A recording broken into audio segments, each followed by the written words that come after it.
Hello friends, welcome to my mini blog. तर अशा प्रकारे झालेली होती सुरुवात. आम्हाला जायचं बाहेर. गाडीमध्ये ऑइल नव्हतं. पहिल्यांदा गाडीमध्ये ऑइल टाकलं. पहिल्यांदाच बघितलं गाडीमध्ये ऑइल कसं टाकतात ते.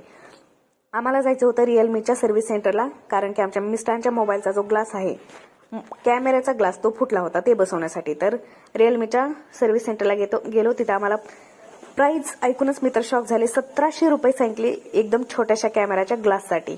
तर तिथं आम्ही घेतलं नाही. तिथून आम्हाला जायचं होतं मंडईमध्ये, कारण आता हे काम जे आहे ते मंडईतच होणार होतं. तर आमचे मिस्टर नाराज झाले होते, कारण तिथं त्यांचं काम झालं नाही म्हणून. लिफ्टमधून खाली आलो. कॅमेरा दाखवते तुम्हाला आमच्या मिस्टरांच्या मोबाईलचा कसा झालेला, अशा प्रकारे झालेला आहे. तर आम्ही गेलो मंडईमध्ये.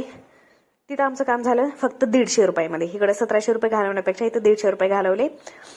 आणि नंतर गेलो आम्ही. आम्हाला कारची ऍक्सेसरीज घ्यायची होती. ती घेतल्याच्या नंतर खाली थोडीशी बिर्याणी येताना आणि नंतर घरी आलो. मी तर खूप दमले होते. तर चला भेटूयात पुढच्या मिनी ब्लॉगमध्ये. Bye bye.